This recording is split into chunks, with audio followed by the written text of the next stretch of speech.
Hello, hello, hello. Good morning, good afternoon, good evening, depending on your time zone. Welcome to my channel. My name is Ogbanje Joseph. Please subscribe to this channel, share, like, as well as drop a comment on the comment section.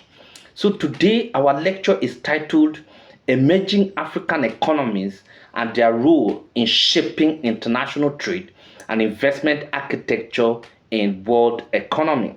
Emerging African Economies and Their Role in Shaping International Trade and Investment Architecture in World Economy.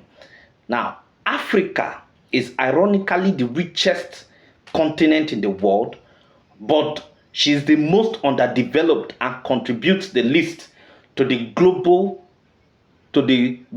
economy. This is because of several factors ranging from slave trade, colonialism, disarticulation of their economies, unevenness of productivity between sectors, domination from outside, internal problems like corruption, bad leadership, bad governance, nepotism, poverty, and several other, factors that have actually inhibited the development of Africa. Now, in spite of the above description of what Africa went through by way of imperialism, by their, imperialism, there are countries in Africa that are regarded as emerging economies. These countries have over the years contributed to the international trade and investment architecture in the world economy. The following are examples from Southern Africa, Central Africa, North Africa, and West Africa. So the example from Southern Africa is South Africa.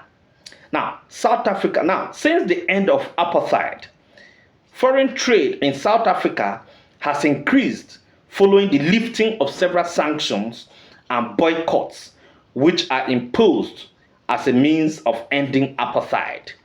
South Africa is the second largest producer of gold and is the world's largest producer of chrome, manganese, platinum, vanadium, and vermiculite.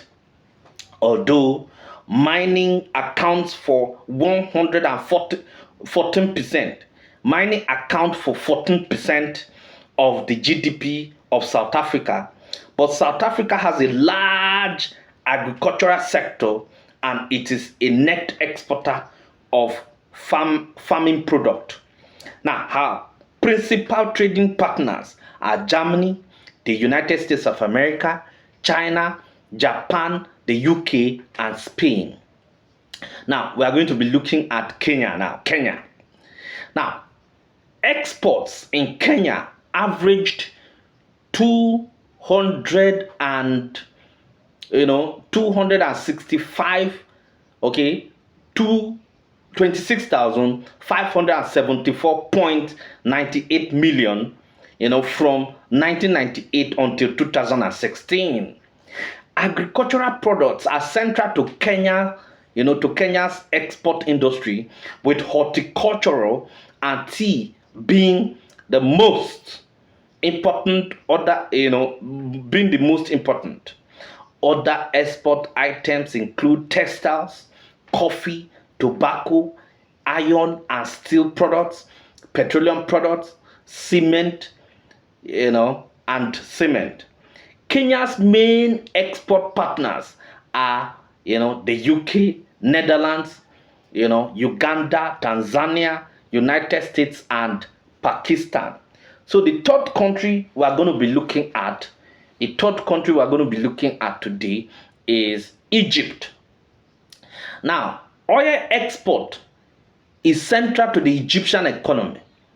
Egypt produces 630,600 barrels of oil a day and exports 155,200 barrels per day, approximately. However, the country has huge oil reserves of about 37 billion barrels, proven and potentially more uncharted areas, which can act as fuel for the economy for coming decades. Apart from crude oil, apart from crude oil and petroleum products, the country also exports metal products, cotton, textiles, and chemicals. The major trading partner of Egypt are the US, India, Spain, Syria, Saudi Arabia, Japan, and Germany. Okay, so the next one we're going to be looking at is Nigeria. That's the next country in Africa that we're going to be looking at is Nigeria. Now, the major export commodity of Nigeria is the petroleum products. Export of these products is the main factor behind Nigeria's growth and accounts for more than 91% of total exports. In 2014, 43% of the total sales went to Europe, 29% to Asia, 13% to America, and 12% to Africa.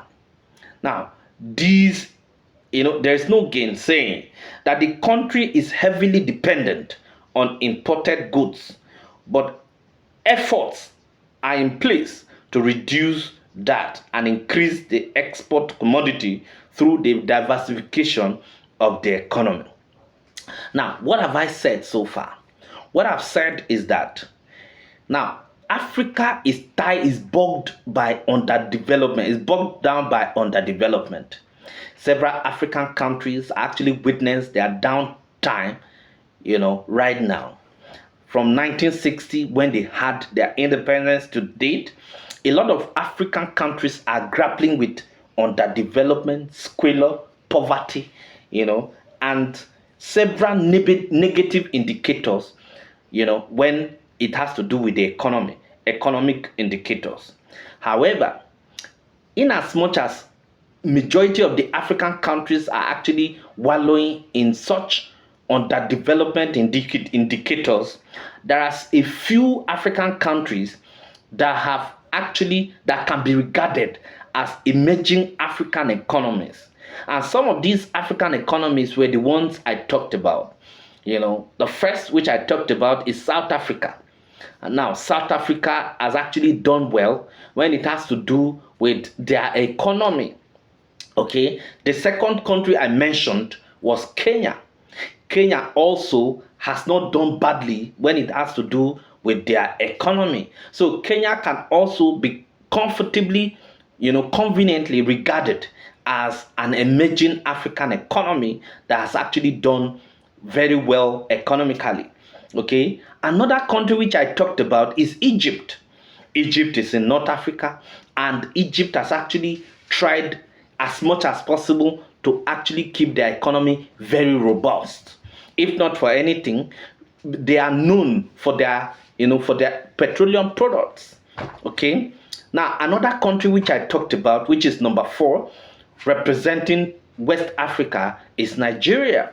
Nigeria is actually known for her petroleum exports, and so all of these countries, these 4 countries representing each of each of the sub-regions, can actually be referred to as the emerging economy within the African continent. Thank you very much.